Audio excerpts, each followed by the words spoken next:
Halo, welcome back to my channel. Nah, di sini saya mau sedikit share pengalaman saya merawat kondisi kucing yang lagi sakit, guys. Nah, ini si Nancy, kucing kampung saya, kondisinya lagi lemah, guys. Kondisi badannya ini kaku, terus dia nggak mau makan. Kalau kita pegang itu, dia jadi galak, guys. Nah, ini adalah kondisi ciri-ciri kucing yang mau sakit, guys. Nah, agar teman-teman paham, simak video ini dari awal sampai terakhir ya, guys. Semoga bermanfaat untuk teman-teman semua dikala kondisi kucingnya lagi sakit atau enggak kondisinya sama persis sama kucing saya ini. Nah, untuk yang pertama, teman-teman, biasanya kalau kondisi kucingnya itu lagi sakit atau lemah, teman-teman bisa menggunakan air kelapa muda, guys. Tapi air kelapa muda kan kadang susah dicari.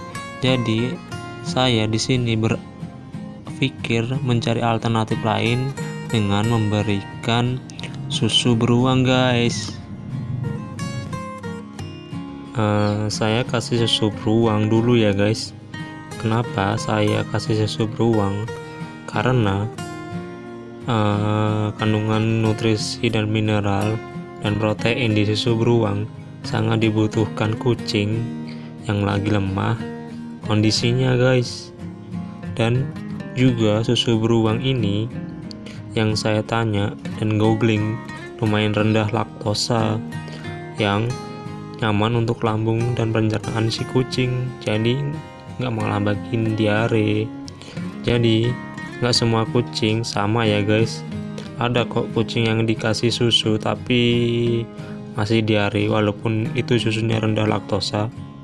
Susu beruang juga ada antioksidan dan meningkatkan imun tubuh kucing yang lagi sakit loh, guys, meminimalisir penyakit pada kucing dan juga meningkatkan stamina recovery ketika kucing sakit loh, guys.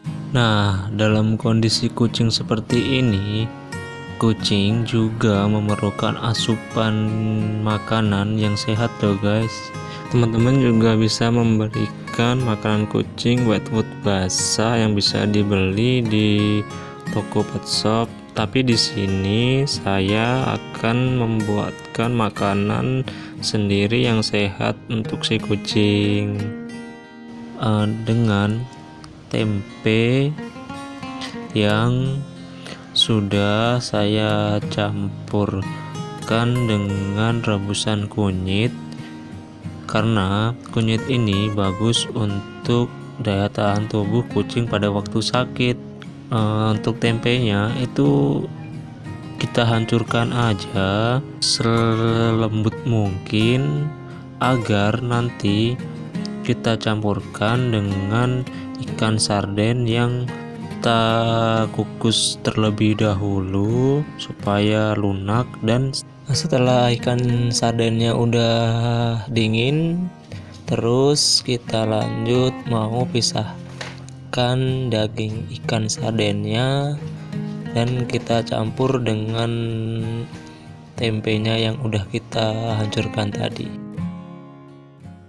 Jangan lupa ya dihancurkan supaya ikan dan tempenya itu lembut banget.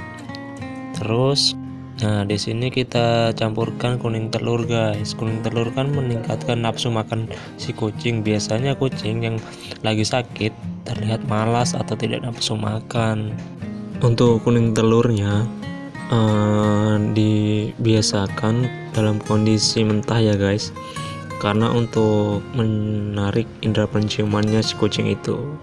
Nah, ini bahan kita ulek nih jadi satu biar bahan-bahannya itu tercampur sempurna, dan lanjut kita masukkan ke dalam kaleng ini yang nanti kita akan kukus lagi biar bahan ini tercampur merata dan awet nggak mudah busuk kalau kita gunakan dalam 1 hari atau 2 hari guys. Nah, udah jadi nih. Lanjut, kita mau kukus makanan kucing ini. Selama pengukusan itu kurang lebih selama 15 menit agar makanan ini nanti kalau sehari nggak cepat busuk guys. Jadi kita bisa simpan di lemari es. Nah, makanannya si Nancy udah jadi nih guys. Lanjut, kita mau kasih makan si Nancy. Udah kelihatan lapar banget nih si dia. Di sini kita suapi dia sedikit-sedikit aja ya guys, biar dia ini nafsu makannya kembali lagi. Pertama kita ciumin dulu di bagian hidungnya biar dia tertarik untuk makan. Nah, itu kan dia udah mau makan sedikit-sedikit, tapi nggak apa-apa lah daripada dia nggak makan kan. Yang penting kucing kalau keadaan sakit, kita harus sebisa mungkin harus kita beri makan ya guys, agar kondisinya nggak semakin memburuk dan perutnya itu harus ada isi minimal. Nah, kalau tips lain sih, jika kucing malas makan atau sakit, biasanya juga bisa disuapi dengan alternatif lain dengan kuning telur. Selain nggak ribet, kuning telur juga mengandung protein yang tinggi sehingga mudah dicerna dan diserap si kucing pada waktu dia sakit. Karena kan kucing biasanya menilai makanan itu bukan dari rasanya guys, tapi kucing menilai makanan itu dari indera penciumannya. Nah, kucing yang lagi sakit kan untuk indera penciumannya itu agak kurang nih. Jadi kalau memberikan makanan itu yang berbau agak amis. Nah, di sini kita harus memastikan juga loh guys, untuk tempat dia untuk tidur harus dalam kondisi bersih, dan kita harus berikan penerangan supaya kandang ini hangat agar dia bisa beristirahat dan kondisinya membaik esok pagi. Nah, inilah kondisi 2 hari setelah pasca ia sakit guys. Dia udah bisa berdiri dan udah bisa grooming, udah bisa menjilati tubuhnya sendiri, dan untuk mukanya dan nafsu makannya udah mulai membaik. Jadi nggak perlu kita bawa ke dokter guys. Kalau kondisinya semakin memburuk, kemungkinan kemarin saya akan membawa ke dokter kucing guys, tapi kebetulan kondisi kucingnya selama 2 hari terus membaik guys. Jadi cukup saya rawat saja supaya dia tetap sehat. Nah, untuk tingkahnya sekarang sudah mulai aktif dan sudah bisa untuk jalan-jalan. Nah, sudah bisa naik kandang kan. Nah, berarti dia udah mulai sehat guys.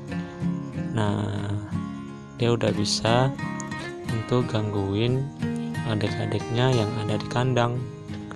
Nah, tuh lihat nih, udah bisa gangguin adiknya yang di kandang kan. Berarti kucing ini udah mulai sehat dan badannya udah mulai enakan. Ini dia sakit selama 2 hari.